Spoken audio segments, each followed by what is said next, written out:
आप सब लोग? उम्मीद करती हूँ कि आप सब लोग बिल्कुल ठीक होंगे। यहाँ पे भी सब खैरियत से हैं। और आज की वीडियो में मैं आपके साथ शेयर करूंगी अपनी थायराइड की स्टोरी। मुझे बहुत टाइम से इसके लिए रिक्वेस्ट आ रही थी, लेकिन सच बताऊं तो पहले मुझे भी इसके बारे में इतनी इन्फॉर्मेशन नहीं थी। लेकिन जब मुझे डायग्नोस हुआ और क्या क्या ट्रीटमेंट लिया मैंने इसके लिए, क्या कुछ किया, वेट को किस तरह से मैंने कंट्रोल किया, क्योंकि वेट को लेके ना बहुत इशू हुआ, मुझे भी बहुत स्ट्रगल करनी पड़ी। मैं सब कुछ आपके साथ डिटेल में शेयर करूंगी। और सबसे इम्पॉर्टेंट कि कौन सी ऐसी अलामात होती हैं जिसकी वजह से आपको टेस्ट करवाना चाहिए, वो सब मैं आपको बताऊंगी, क्योंकि ये बहुत कॉमन है।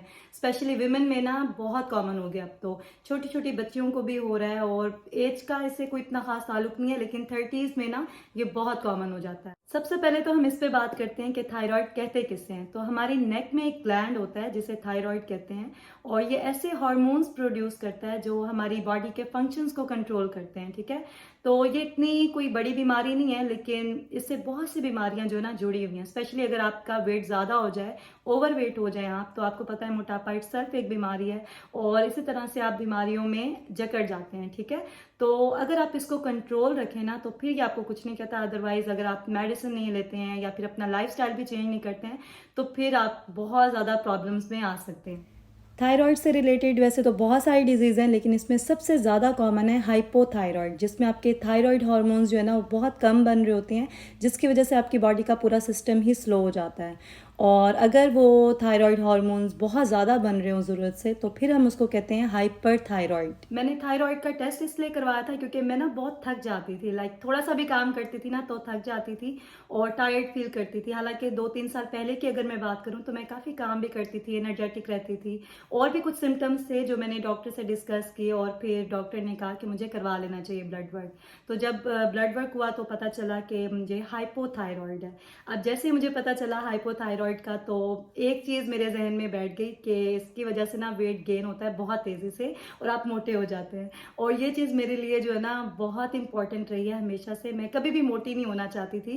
एक्चुअली मेरी जब इंगेजमेंट हुई थी ना तब से ही मुझे मेरे होने वाले जो हस्बैंड थे उन्होंने कहा था कि मैं अपने वेट को जो ना हमेशा कंट्रोल रखूं। और मुझे अभी भी याद है 3 चीज़ें उन्होंने मुझे कही थी कि ये मत खाना, नान, इसके अलावा चावल, और भी एक चीज़ थी आलू। हाँ, ये 3 चीज़ें उन्होंने कहा था कि मत खाना।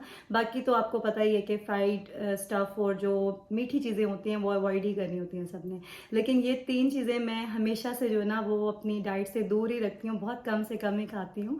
और इस बार जब मुझे पता चला हाइपोथायराइड का, तो मैंने अपना एक स्ट्रिक्ट सा जो है ना वो डाइट प्लान बनाया और उसे फॉलो किया कि मेरा वेट कहीं ज़्यादा ना हो जाए। अभी मैं आपके साथ डिटेल में शेयर करूंगी कि पूरे दिन में मैं क्या खाती हूँ और कितना खाती हूँ, क्योंकि ये भी बहुत मैटर करता है कि आप कौन सी चीज़ कितनी क्वांटिटी में खा रहे हैं। ठीक है, कुछ चीज़ें जो है मैंने कट डाउन कर दी हैं फिलहाल अपनी डाइट से, और कुछ चीज़ें जो हैं मैं ज़्यादा ले रही हूँ आजकल, क्योंकि मैं चाह रही हूँ वेट मेरा थोड़ा सा मैं और गेन करूँ। वैसे आई थिंक कि मैं अपने आइडियल वेट तक पहुँच गई हूँ अभी, लेकिन फिर भी 1-2 वीक के बाद ही मैं जाके ना फिर चेक करूँगी कि कितना वेट है मेरा। और वैसे मुझे देखने में और फील आप करते हैं ना, आपको पता चल जाता है। कुछ कपड़े भी आपके ऐसे होते हैं आपकी कबर्ड में, जब आप पहनते हो तो आपको आइडिया हो जाता है आपने रिड्यूस किया हुआ है या पुट ऑन किया हुआ है। तो अभी आपके साथ डिटेल में अपना डाइट प्लान भी शेयर करती हूँ। इसके अलावा क्या क्या चीज़ें मैंने अपने लाइफस्टाइल में ऐड किए हैं, कौन सी माइनस किए हैं, वो सब भी दिखाऊंगी आपको। और आपको मैं सारे सिम्टम्स डिटेल में दिखाऊंगी कि क्या क्या चीज़ें आपके अंदर आपको फील हो रही हैं, तो आपको टेस्ट लाजमी करवाना चाहिए थायराइड का।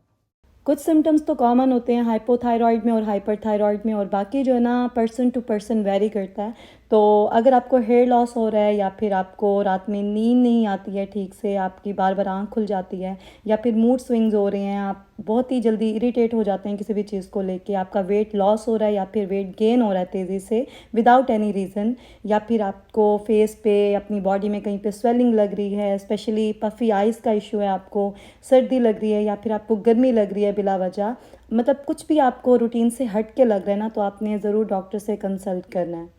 विमेन में थायराइड से रिलेटेड सबसे कॉमन सिम्टम जो है ना वो ये है कि आपका मंथली साइकिल डिस्टर्ब होता है। इसके अलावा डाइजेस्टिव सिस्टम भी इफेक्ट होता है आपका इससे, और इवन कि आपकी आवाज़ भी चेंज हो जाती है। आपको मेरी वॉइस में भी काफ़ी फ़र्क लग रहा होगा, अगर आप 1 साल पहले की वीडियोस देखें या आपके देखें तो आपको चेंज लगेगी मेरी वॉइस। एनीवेज, अब मैं आपको दिखाती हूँ कि पूरे दिन में मैं क्या खाती हूँ और कितना खाती हूँ। तो सुबह सबसे पहले तो उठ के मैं सोक्ड आलमंड्स खाती हूँ 10 से 12। उसके बाद तकरीबन 8 बजे सुबह मैं मिल्क और सीरियल लेती हूँ, हाफ़ कप मिल्क लेती हूँ, उसमें थोड़े से सीरियल्स ऐड करती हूँ। और इसके कोई 2 घंटे के बाद मैं अपना नाश्ता करती हूँ। 10 बजे से पहले पहले मैं ले लेती हूँ ब्रेकफ़ास्ट, और उसमें मैं कभी तो एग्स ले लेती हूँ, साथ में ब्रेड लेती हूँ 2 स्लाइस। तकरीबन 12 बजे मैं जिम जाती हूँ और जिम से वापस आके ना मैं बनाना शेक लेती हूँ 1 ग्लास, और उसके बाद मैं लंच करती हूँ। लंच में जो भी घर में बना हो मैं वही खाती हूँ। ऑयल मैं वैसे ही कम डालती हूँ अपनी कुकिंग में, और 1 रोटी लेती हूँ नॉर्मल साइज़ की, और साथ में सैलड होती है काफ़ी सारी। और लंच हम लोग कर लेते हैं अराउंड 4 o'clock। शाम को 6 बजे के करीब मैं बनाती हूँ फ्रूट चाट आजकल, और वो मैं लेती हूँ 1 बाउल भर के, और उसके बाद फिर तकरीबन 7:30 तक जो है ना मैं डिनर ले लेती हूँ। और डिनर में मैं ज़्यादातर आजकल ले रही हूँ कबाब और साथ में 2 स्लाइस ब्रेड के। अदरवाइज़ कोई राइस बनाऊँ या कुछ भी बना लूँ ना घर पे मैं डिनर के लिए, तो वो भी मैं खा लेती हूँ, लेकिन बहुत कम खाती हूँ रात में मैं। जैसे ये प्लेट आप देख रहे हैं ना, ये मैंने और तीनों बच्चों ने मिल के खाया था रात में। सिंपल वे में अगर आपको बताऊं तो आपने हेल्थी बैलेंस डाइट लेनी है, इतना कॉम्प्लिकेटेड करने की ज़रूरत नहीं है। बस कुछ चीज़ें वो आप अवॉइड करें और कुछ चीज़ें आप ज़्यादा यूज़ करें। इसके अलावा no fried food, no packed food, no processed food, no gluten food, और दूसरा ये कि नो स्ट्रेस। ठीक है, स्ट्रेस भी इसमें बहुत मैटर करता है। वैसे तो हर बीमारी में इसका बहुत ज़्यादा इंपॉर्टेंट रोल होता है, लेकिन इसमें इसलिए ज़्यादा मैटर करता है क्योंकि आपको वैसे ही जो है ना मूड स्विंग्स होते हैं और आपका कंट्रोल नहीं रहता है खुद पे। ये चीज़ तो मैंने फील भी की है कि आपका अपने मिजाज पे ना कंट्रोल नहीं रहता। वैसे मैं बहुत काम किस्म की बंदी हूँ, लेकिन एक वक्त आया था ऐसा कि मुझसे जो है ना वो स्ट्रेस हैंडल नहीं हो रहा था, और मैं उस तरह से जैसे रिएक्ट करती हूँ यूजुअली उस तरह से मैंने रिएक्ट नहीं किया। बाद में मुझे इस चीज़ का जो है ना मैंने फील किया, मैंने रियलाइज़ किया कि मुझे ऐसे नहीं करना चाहिए था, मैंने ऐसे क्यों रिएक्ट किया।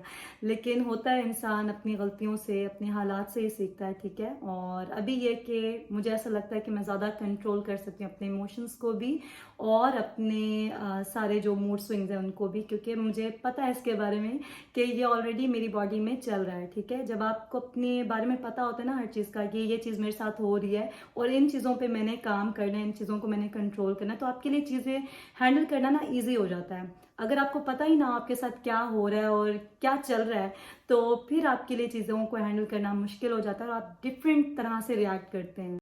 अच्छा, कुछ फूड आइटम्स ऐसे हैं जो आपने अवॉइड करनी है थायराइड में, जैसे ब्रोकली हो गई, कच्ची पालक हो गई, बंद गोभी हो गई, या फिर पीनट्स हैं वो भी आपने बहुत कम खानी है रोस्टेड, अदरवाइज़ आपने नहीं खानी। और इसके अलावा सोया प्रोडक्ट्स और कुछ चीज़ें हैं जो आपने अवॉइड करनी है, कुछ चीज़ें हैं जो आप थोड़ी कम कर दें। और बाकी है कि आप हेल्थी बैलेंस डाइट लें। और मैंने जो आपके साथ शेयर किया ये वेट गेन की मेरी डाइट है, वरना जब मैं वेट लॉस कर रही थी तो मैंने बहुत कम खाया था, बहुत ही कम। मुझे याद है रमज़ान का महीना था और मैं बहुत स्ट्रिक्टली अपना डाइट प्लान फॉलो करी थी, क्योंकि रमज़ान के बाद हमारा पाकिस्तान जाने का भी प्लान था। तो आई वाज लाइक कि वहाँ पे जाके तो मैंने हर चीज़ ट्राई करनी है, इसलिए मैं अपना वेट ना रिड्यूस करके जाती हूँ ताकि वहाँ जाके मैं फिर मोटी ना हो जाऊँ। तो मैंने अपना वेट रिड्यूस भी कर लिया। मेरा उस टाइम पे जो है ना 53 था, 53 kg। ठीक है, तो वैसे मेरा वेट जो है ना वो 55 से 57 के बीच में होता है, मतलब 58 जो है ना वो उससे आगे मैं क्रॉस नहीं करती, उस वहां पे आके ना मैं स्टॉप कर लेती हूँ। तो हाइट जो है ना मेरी 5'4" है, अक्सर आप लोग पूछते हैं, और वेट जो है वो मेरा आइडियल वेट यही है कि 55 से लेके 57 तक। ठीक है, तो जब मैं पाकिस्तान जा रही थी 53 था मेरा वेट, और वहां जाने के बाद भी मैंने कंट्रोल करके ही हर चीज़ खाई, हालांकि दावतें भी होती थी, लेकिन मैं ऐसा करती थी कि जब दावत पे जाना है तो फिर मैं नाश्ता लाइट ले लेती थी, या फिर डिनर में कम खा लेती थी। मतलब कुछ ना कुछ करके ना मैं मैनेज कर रही थी कि मैं ओवर ईटिंग ना करूँ वहाँ पे भी।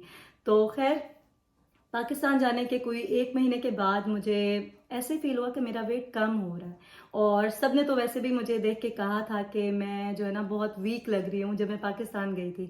वो तो वैसे भी होता है कि जब आप रियल में किसी को देखते हो और जब आप कैमरा में देखते हो तो उसमें डिफरेंस होता है।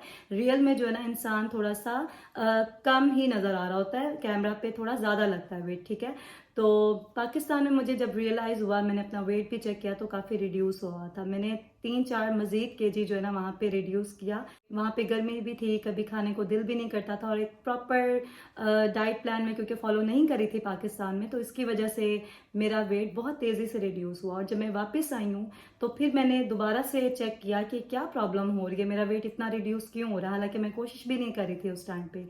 तो फिर काफ़ी सारी चीज़ें देखने के बाद मुझे आइडिया हुआ कि मेरा जो सिम्टम्स जो शो हो रहे हैं वो हाइपर थायराइड वाले हैं। और फिर मुझे याद आया कि डॉक्टर से एक बार मैंने जब पूछा था सेकंड विजिट पे थायराइड से रिलेटेड। तो उन्होंने मुझे बताया था कि ये बहुत कंफ्यूजिंग है, मतलब क्योंकि मुझे अभी 1 साल ही हुआ है डायग्नोस हुए हुए। तो पहले हाइपोथायराइड के आए सिम्टम्स और लेवल कम था, लेकिन उसके बाद जो ना शायद मेडिसिन की वजह से या पता नहीं क्या रीज़न थी, मुझे ऐसा लगा कि थायराइड ज़्यादा हो रहा है। ठीक है, तो फिर मैंने मेडिसिन खानी जो है ना वो छोड़ दी और कोशिश की कि मैं डाइट से ही जो है ना अपने थायराइड को कंट्रोल करूं, अपना लाइफस्टाइल चेंज करूं। मुझे जब थायराइड डायग्नोस हुआ था ना तो मैंने मेडिसिन रेगुलर ली थी और 3-4 मंथ्स मैंने लिया है। उसके बाद फिर एक तो मेरे पास सारी सप्लाई नहीं थी, मैं पाकिस्तान गई थी तो ज़्यादा सप्लाई मुझे मिली नहीं, और दूसरा ये कि मैंने ये भी सुना था कि एक बार मेडिसिन पे लग जाओ तो फिर आप पूरी ज़िंदगी मेडिसिन लेते रहते हैं।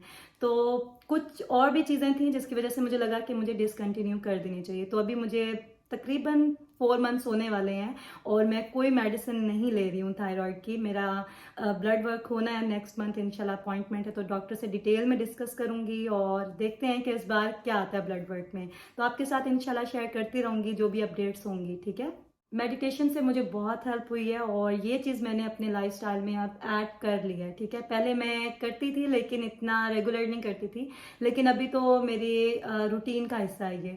और बहुत से लोगों को इसके बारे में नहीं पता, तो मैं आपको बेसिक रूल इसका बता देती हूँ। करना क्या होता है, आपने सिर्फ खामोशी वाली एक जगह पे बैठना है।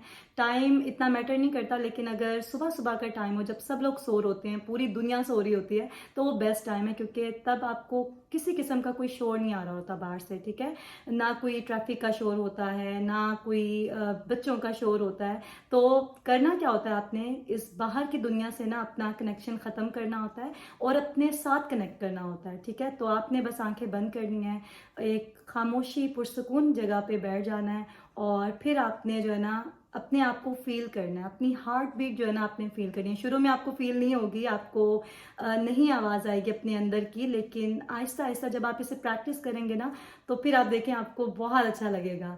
तो 5 मिनट से आप स्टार्ट करें और 10 मिनट तक जो है ना आप मेडिटेशन कर सकते हैं। बाकी हर किसी का अपना अपना एक तरीका होता है, स्टाइल होता है, जैसे आपको ठीक लगे वैसे आप करें।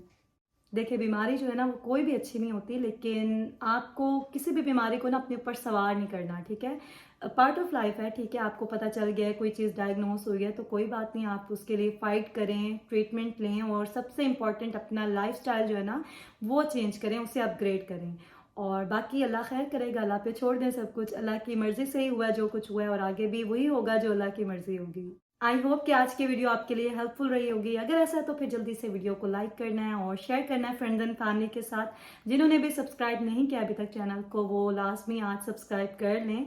और आपसे मिलूंगी मैं बहुत जल्द नेक्स्ट ब्लॉग में। आप अपना बहुत ज़्यादा ख्याल रखें और अगर आपको कोई भी सिम्टम्स शो हो रहे हैं तो टेस्ट करवा लें, आपको पता चल जाएगा कि आपके थायराइड लेवल क्या है। ठीक है, और आपसे मिलूंगी मैं बहुत जल्द नेक्स्ट ब्लॉग में। अल्लाह हाफिज़।